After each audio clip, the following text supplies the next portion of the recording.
Hey guys, it's me, Seren, back with another video. I know I've been kind of I've been on semi hiatus, kind of for the holiday season, because I'm off work this week, so I've been on a staycation. If you follow me on Snapchat, because I finally made a Snapchat, I guess I'll put a link to it in the description box. So if you want to follow me on Snapchat, you can go right ahead. But if you follow me on Snapchat, you know I've been like listening just to a lot of music and like vibing out around my house and getting a lot of stuff done at home. And so I've been, like I said, kind of on semi hiatus from the channel. And I've also been thinking about the new year and 2016 and some New Year's resolutions. So this is kind of a new year, end of the year New Year's resolution video. New Year's Eve is Thursday, and 2016 is Friday. So I've been thinking a lot about that. So last year, my New Year's resolution was to buy from more Black-owned businesses. I had a video, a 2015 New Year's resolution video. It got deleted or something. I don't know. I went to like go look for it and it's like not there anymore. So I don't know. I guess it got deleted or something. But basically, my 2015 New Year's resolution was, well, my 2014 resolution for 2015 was to patronize more Black-owned businesses, which is why I launched my Black Friday series, which I did all this year. And I've been trying to think of like what will be my resolution for next year. And it's kind of hard. Like, all I really want to do is like keep on doing what I'm doing now. I want to support more Black-owned businesses. I want to write a second book. I wrote my first book last year. I have it here. My first book. So about that, a lot of you guys got it. Thank you so much for the support. For anyone that didn't know that I wrote a book or hasn't gotten it, of course, there will be all types of links in the description box of the book. But here's the book. I wrote a book. I want to write another book, a speculative fiction novel, and I want to have that published next year. That's probably going to be my biggest resolution, is to get that done. I learned a lot while writing this. I learned a lot. I self-published it. I learned a lot about formatting and just all kinds of things. So hopefully my second one will be bigger and better. And I also feel like I just want to make 2016 the year of big things. My life has really changed a lot in the last 2 years since 2014, especially since I started this channel. A lot of things have happened. And I just really want to kind of keep my momentum going in 2016, with the book, with the channel, with supporting Black-owned businesses, with, I really want to get on my grind and write more, because it can be really hard to keep my motivation to write up. Like, I'm not gonna lie to you. Like, I have lots of ideas, but a lot of the times it's just like, I'm tired, or, I want to lay in bed, or I'm bored, or I'm this, or I'm that. So probably my resolution would really be to just like make 2016 a year where I really 100% wholeheartedly pursue writing and, making things bigger and better for the channel. And I also have a list of things that I'm leaving in 2015, a list of phrases that I'm leaving in 2015 that I'm going to tell you guys, okay? So, number one thing that I'm leaving in 2015, it's about class, not race. I am leaving this phrase in 2015. I feel like while structural inequality based on income and wealth is certainly a factor in a lot of the, systemic racism that we see, that is not the end all and be all of racism. And I'm really tired of people saying it's about class, not race, because that's not true. Like, there have been several high profile incidents of wealthy Black people, respectable Black people, celebrities, actors, athletes, doctors, comedians being racially profiled or victims of discrimination. And that's just because, despite the clothes you have on, the car you drive, how much money you make, Blackness is criminalized. It's criminalized in this country, while whiteness is seen as innocent until proven guilty. So it is about race. Don't tell me it's about class. the argument of it's not about race, it's about class completely ignores the concept of white skin privilege, wherein you get certain privileges just because of the color of your skin. White skin privilege is a real thing. It's not just about class. Classism and structural inequality based on income and wealth is the thing, but that is not the end all and be all of racism. So this whole, it's about class, not race, that's getting left in 2015.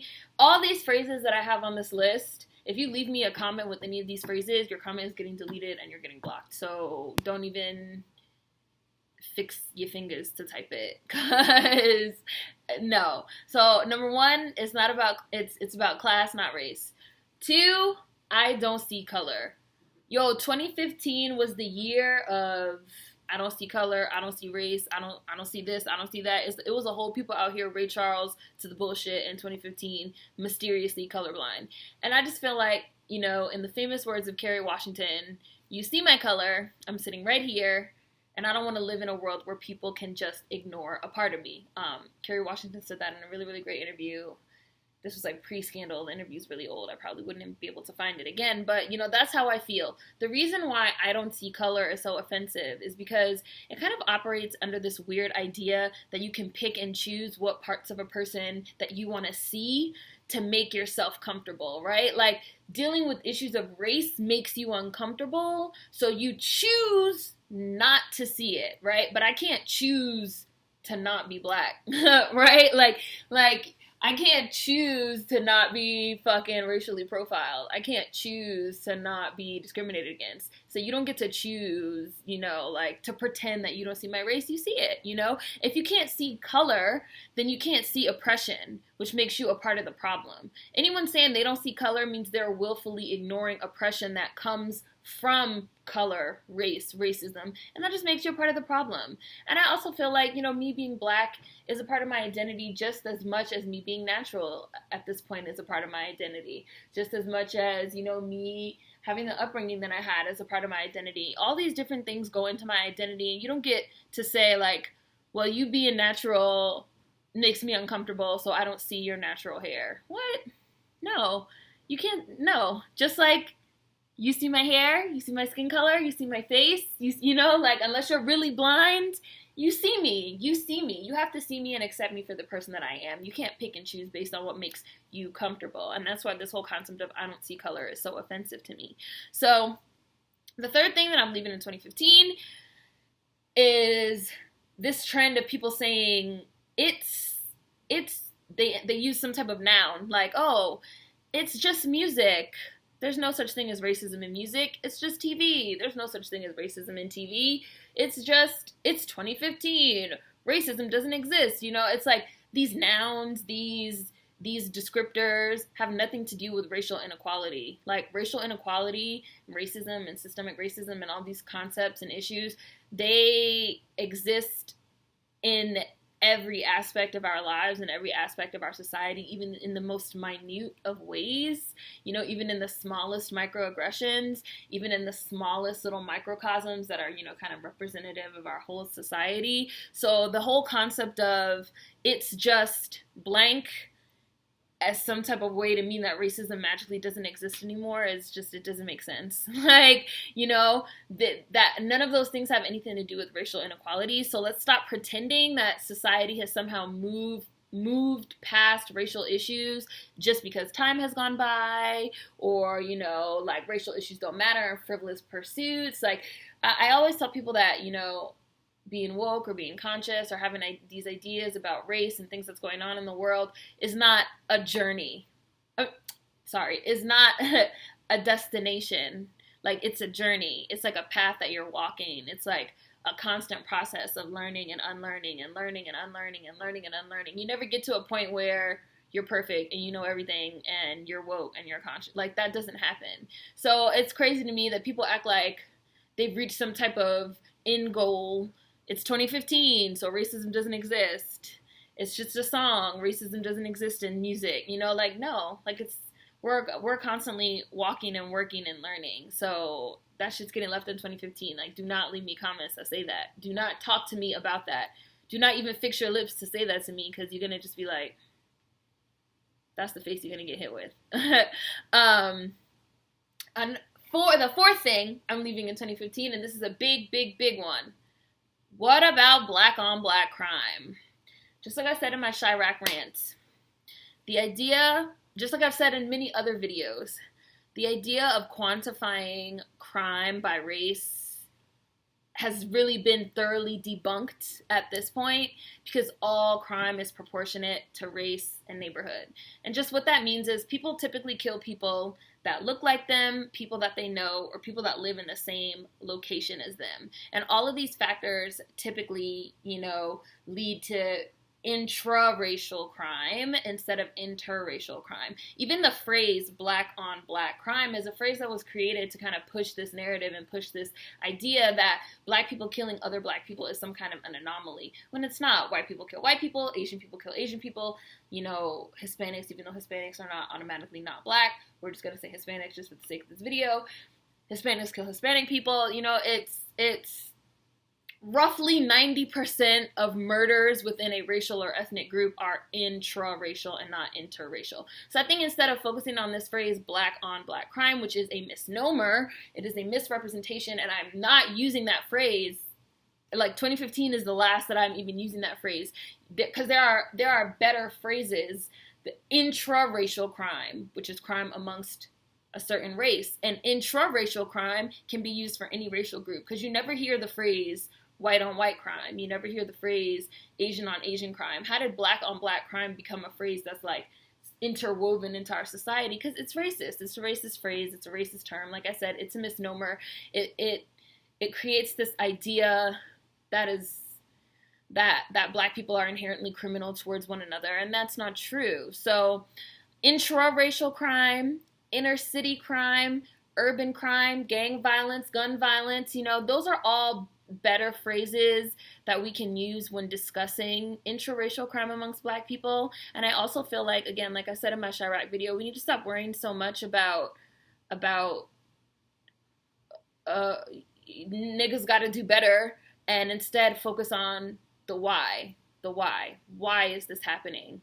Why are schools being closed? Why are there no jobs? Why is it that you have to be a fucking drug dealer or play basketball or rap to get out of the hood, and there's no other options? Like I said, people don't like talking about the why. It's very easy to just quantify shit by race and say niggas gotta do better. And in 2016, I'm not doing that. So that phrase, all that, again, left in 2015. If you leave any comments about that, I don't care. I don't care who you are. It's getting blocked and you're getting deleted, because I get a whole lot of people that are, act like I'm pro-black or I love black people, this and that, but they want to talk about black on black crime. I'm not doing it. I'm not doing it. I'm not doing it. And I also want to add that this concept of nobody cares about black on black crime needs to also get left in 2015, because a very simple Google search reveals hundreds, if not thousands, of protests against gang violence and gun violence and urban crime and interracial crime. There's so many organizations that are, fighting and campaigning that it's disrespectful. It's disrespectful. So I'm done with that. I'm done with it. I'm done. I'm done. A lot of people fucking come to my channel and they want to talk. And a lot of times I feel like this is something that Dr. Joy DeGruy said in one of her lectures that always stuck with me. She was like, a lot of people want to talk to me about my theories, and I feel like they're operating on level racism 101. This is an advanced class. That is what's going on here in 2016. This is an advanced class. All this rudimentary, it's about class, not race, I don't see color, da-da-da-da-da. Go back to racism 101, you don't belong here. And it's not my job to keep fucking discussing this shit, because I'm not doing it. I'm not doing it. I'm not doing it. I'm not doing it. The willful ignorance, the people purposely distorting facts, the concerned trolling, people pretending they want to have real in-depth conversations when really they just want to bring up one of these phrases that I just mentioned, all that's just getting left in 2015. All that's just getting left in 2015. I was having a conversation with somebody on Twitter, and I was really like, you know what? Why am I even having a conversation with this person? Because they were just talking out of their ass, talking out the side of their neck, and being willfully ignorant and willfully misrepresenting facts and statistics. And I was just like, you know what?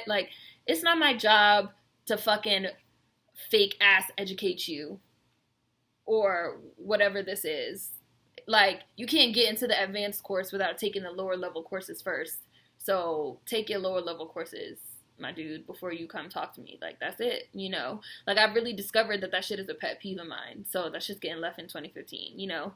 I also want to add, these are kind of like my runners up phrases. That's not what MLK would have wanted. That's not what the civil rights era leaders would have wanted. One, we don't know what they would have wanted because most of them are dead. Most of them were killed, murdered, assassinated. So we don't know what they would have wanted. You're not in nobody's head. You're not talking to anybody from beyond the grave. You don't know what anybody would have wanted. So if you leave one of those type of comments, bye. If you try to talk to me about that on any other social platform or in real life, peace. Like, no. We don't know what they would have wanted, and they could have been wrong, you know? People love to act like Martin Luther King, and, you know, these people were some type of, like, infallible gods, you know, with everything that they said and did, and that they couldn't have been wrong. And it's like, no matter how much we respect them, because I have the utmost respect for the civil rights leaders, I do, they could have been wrong. Maybe if Martin Luther King had been assassinated, by the time, if he had lived, he might have been saying a whole different tune, singing a whole different tune in 2015, you know? Like, we don't know. We can only pick up the work. Civil rights era work was left unfinished because people started getting killed, you know? We're basically in 2015 and last year, 2014, 2013, we're basically picking up where they left off and pushing the movement forward, you know? They kind of worked on the more fucking in-your-face aspects, and now we're kind of picking up again with the microaggressions, with the systemic racism, with the racism that's woven into our society that, you know, is self-sustaining, and it keeps going and it keeps going and it keeps going, and that's what we're working on now. You can't tell me what any of those civil rights leaders would have thought about it because they're not here. So we can only do, you know, what we can do. We're not stuck in time living in the past, you know. So I'm leaving that shit in 2015. I'm leaving that shit in 2015. I'm leaving all that shit in 2015. Everything that I just said in this video, I'm leaving in 2015 because I feel like none of that is constructive dialogue. None of that is dialogue that moves us forward. None of that is important. It's just chatter. Chatter, chatter, chatter, chatter. You know, so I just wanted to make this video. I might make another video, but I don't know. This might be my only video of this week. So, yeah. New Year coming. Big things. Big things. Big things coming, hopefully. So, yeah. 2016 resolutions to leave fuck shit in 2015. Leave that shit in the past. And fully dedicate ourselves to our goals. I'm including y'all in my resolutions. Fully dedicate ourselves to our goals 100%, and, you know, keep moving forward, and keep pushing the movement forward. So hopefully everyone's having a great holiday time. I go back to work next week, and I'll probably get back, you know, on my regular posting schedule. For new subs, which, hi, there's a lot of you. There's almost 15,000 of you guys now, which is fucking crazy. There's almost 15,000 of you. So for new subs that didn't know, yes, I wrote a book. There will be links in the description box. I'm trying to write a second one. I generally post twice a week. I don't have set days. I generally post twice a week and live stream on Sunday. I did not live stream yesterday because they were doing construction right outside my house, and it was so fucking loud. It was so loud. So generally I post twice a week, and I live stream on Sundays. Bees Bake. And you can follow me on Instagram, Twitter, Tumblr. I just made a Snapchat. I just got an email. And yeah, looking forward to the new year. So let me know what you guys have planned for New Year's resolutions in the description box, and I'll see you next year. Peace.